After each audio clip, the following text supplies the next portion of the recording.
Hi, this is Harish, Excel trainer from Smartsheets. This video is created mainly for our Power Query Basic students. So I have created a travel dashboard in Excel as well as in Power BI. In Excel I have used mainly the Power Query. I'm not used the Power Pivot on creating relationships across multiple tables. So I have used Power Query and derived required outputs in the form of tables, and from the table I have created these visuals. So if you are interested to know more about how I have done it, or you want to try it on your own, there is a guide sheet that I have shared with you. In that, if you open the Word document, you will have the passwords to unlock the workbook and as well as unlock the sheet, and then from there on you can start checking the Power Queries and formulas and other things that have been built. Okay. Now, for now, I will test the data right now in this video. So I have two objectives. One is to test the data in Excel as well as take you through the Power BI as well. So now I want to test the data in Excel. So right now the data says report as of June 24. This dashboard. So I'm going to the expense folder. So this is a source path from which the Power Query consolidates the data. So I will take maybe July and August and paste those source data files, and I'll come here and do a refresh. And once I do it, you can see the title is changing to August. So there is a formula build and lot many things have gone inside. And here is the dashboard, wherein this slicer is pertaining to this particular visual, and you can see this. The only challenge I faced in the Excel dashboard is when I created a chart. For example, you see this when I slice it on accounting, the actuals are in green and the budget is in kind of transparent fill with red border. This works good, but if I click on any other department, it kinds of changes its color. I do not know, that maybe there could be a bug within the Excel because of that it is happening. That is where the next model I did it with the Power BI. I did not use the Power Pivot concept in Excel for the next dashboard that I'm going to show to you. And the second challenge I faced is, now these are individual tables that is coming from Power Query. So a slicer has been placed for one of the tables here, and that's where this chart is getting reflected. Now if I wanted employee wise monthly actuals, now the user again has to click on the slicer for the department, which means this department slicer works for this chart, and this slicer works for this chart. Now this is a redundant process, isn't it? The moment I click on one department in one slicer, all the visuals should change. This is where this was not developed through Power Pivot. If it would have been done, I could have created relationships across multiple tables. But right now with Power Query, these are independent tables.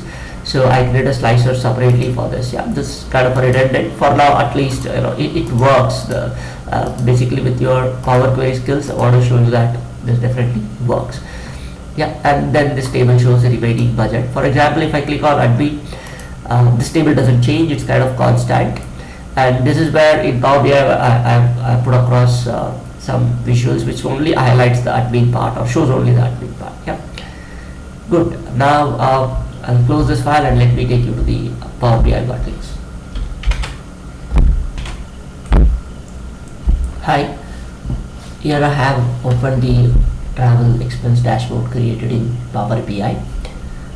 Now firstly, if you have to open this file that I have shared with you, this is a PBIX file, Power BI extension file.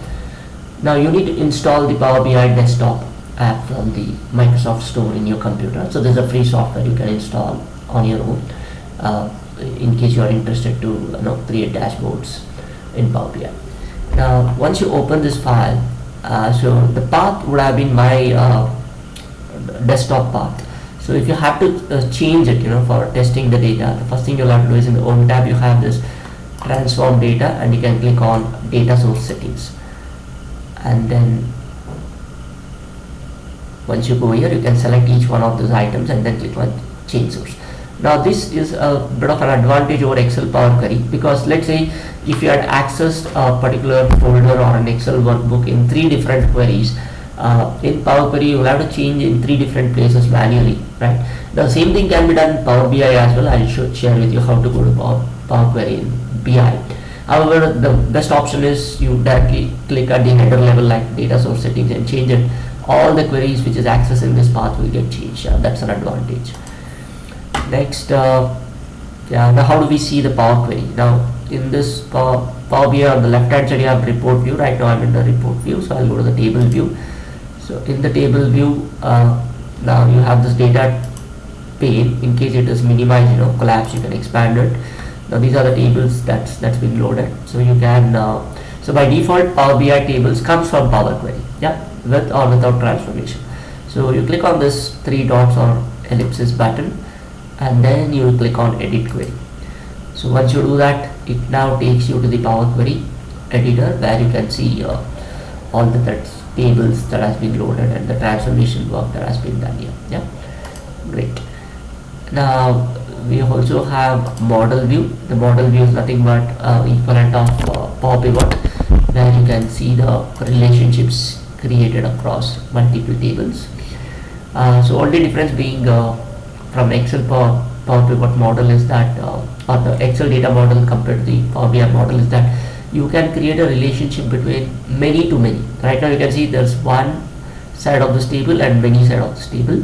In Power BI it also allows you to create many to many as well, which is not there in the Excel data model. Good. Now let us spend some time on the visuals. Now here if you see this, this visual is completely independent on any of the filters. So I have two filters here on the department and employee name. So it will not affect. You see this, none of them actually affects.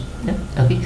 Now the second visual is kind of a dependent on the first visual. The first slicer visual, and the second is the we call it as a column or a table visual.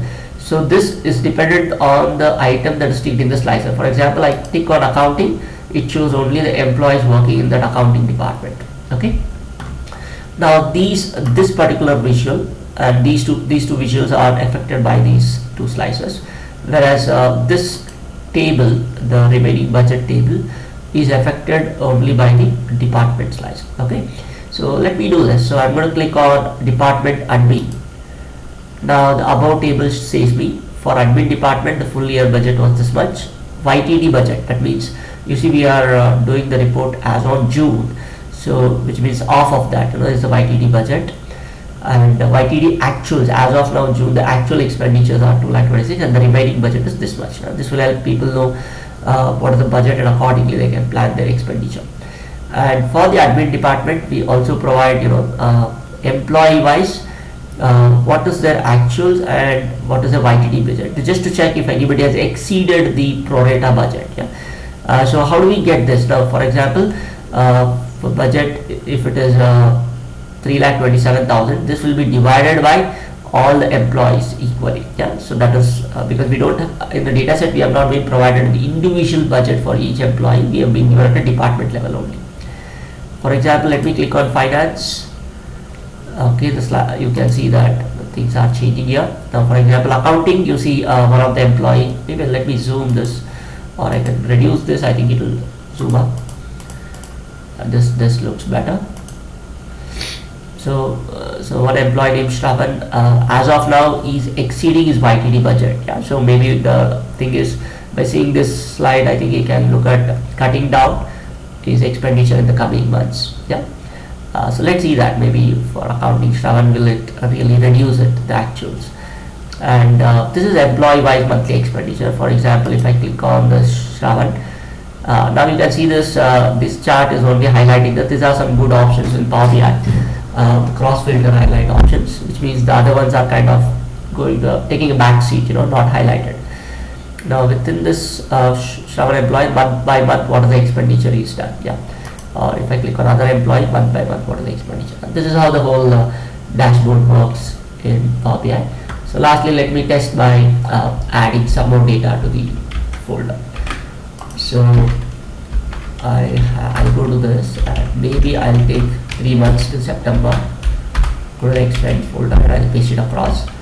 And as of now, as I said, we'll probably test it right now for Shravan. So Shravan actuals have exceeded the YTD budget. So that was till June. So let me now do a refresh. So we've added 3 more months data. Now it says report as of September, and you'll see he's on par right now. Yeah, so he's able to cut his expenditure in the coming months, July and August and September, and is able to bring it on par. Yeah. So that's good. So that's about how things are done in Power BI, and as well as I shared you with Excel Power. Yeah. Thank you.